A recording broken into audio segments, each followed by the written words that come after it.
the mission and Wakanda and the power of home is stronger than anything.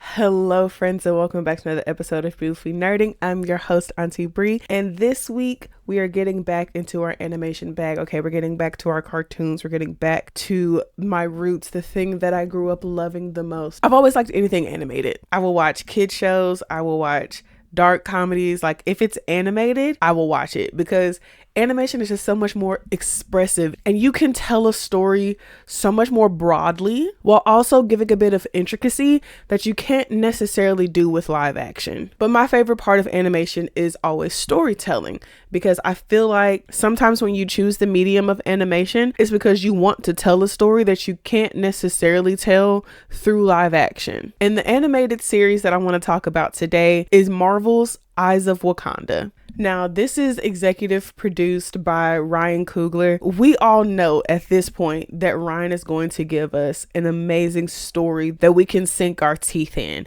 And Eyes of Wakanda is nothing short of that. Speaking of short, I figured it would probably be a limited series, but what I didn't realize is even the limit of that series. It is a total of 4 episodes. And once that 4th one hit, I was like, where's the button for the next episode? I literally had to go online and look it up. You can't leave us like this. I am hoping and praying that there are going to be more episodes, because the way we end, it wraps up enough for the season to have a kind of decent enough conclusion, but it definitely leaves you wanting more, especially after you only had 4 episodes. Each of those 4 episodes are very good. Eyes of Wakanda follows the stories of a number of war dogs, and the show kind of tells us about the war dogs, who they are, what they do, the sacrifices that they make in their personal lives to keep not only Wakanda safe, but the history and the privacy of that country. I think my favorite part of the show is that it's an anthology series, and I love a good, each episode is different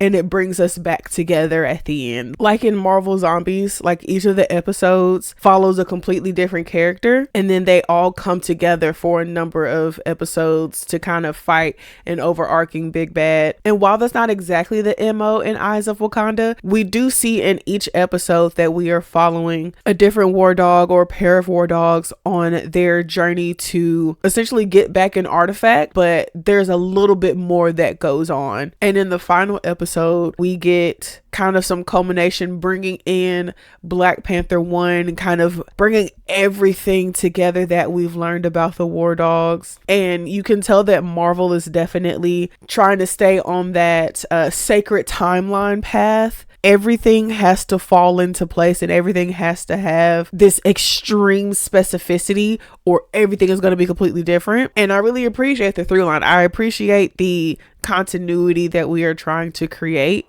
I'm sure people are still going to find loopholes and all the things, but for me, I'm definitely enjoying it. So those are kind of my non-spoilery thoughts.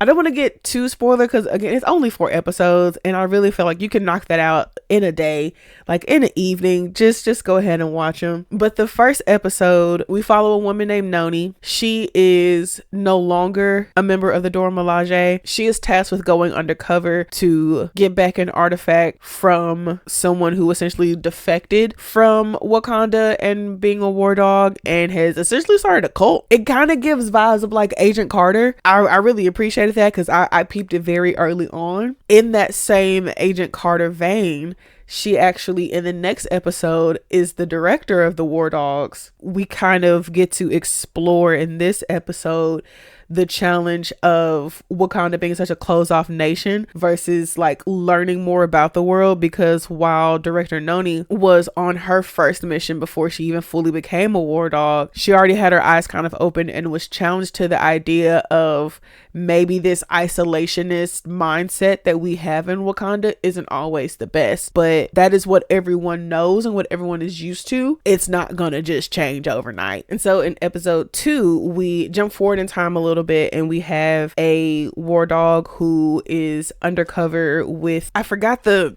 other side of, he was fighting with Achilles. He was fighting on the side of Achilles in the Trojan War, but you know, his actual mission was to get back the artifact. Some chaos ensues, but we see how the mission and Wakanda and the power of home is stronger than anything. Even though he spent almost a decade with these people, created a strong brotherhood with these people, at the end of the day, he has a mission to get to, and he does whatever it takes to complete that mission. And he even goes back home and he's just like, I don't feel like myself back in Wakanda, like just go ahead and send me out on another mission, because he has been gone for such a long time, and it's just like none of this feels right to me. And so, you know, you kind of get that challenge of like transitioning back to, you know, what is supposed to be home, what is supposed to be your comfort, versus the comfort that you've created on the outside world. And then in episode 3,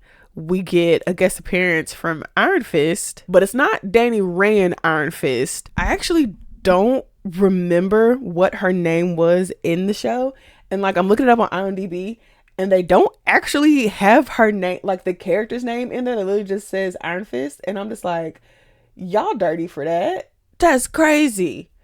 They like, nah, if you want to know, go back and watch it. I just don't feel like going back and watching it right now. Another mission, we have someone go and try to get an artifact, but you know, shenanigans ensue, and he actually gets followed back to Wakanda by Iron Fist. And she's like, so you just gonna come up here, lie to me, lay with me, and then steal our stuff? And he was like, okay, so what had happened was it was ours first, but like it was a dragon's head, but it was only the tongue of the dragon that had the vibranium in it. And he was struggling to like break the tongue off of the dragon head in Asia. So he brought the whole thing back. And she was just like, why didn't you just take the part that you needed and leave us our dragon head? It's been with us for thousands of years, and it means way more to us than it does to you. And it's just like, we see how incredibly powerful Iron Fist is, and I'm just like, this is exciting. This is exciting, friends. We're getting excited. We're getting like little drip feeds. So those of us who are watching the TV shows, when we see them on the big screen, we're just like, oh, because she did the thing with the thing and the thing. But they're also going to introduce them in the movie so that people who don't watch every single piece of Marvel media that comes out will still also be able to follow along and understand. And maybe they can get some of the hype that the rest of us absolute nerds have. But the final episode is where things get a little bit wonky. If you weren't like fully paying attention, you may have missed it. There is like a brief second where we see up in the clouds a little familiar face watching over us, and I'm like, Uatu, what are you doing here? And that's when I knew. I was like, oh, this is about to get real crazy, because he only show up when time traveling shenanigans occur. And I'm just like, what is about to happen?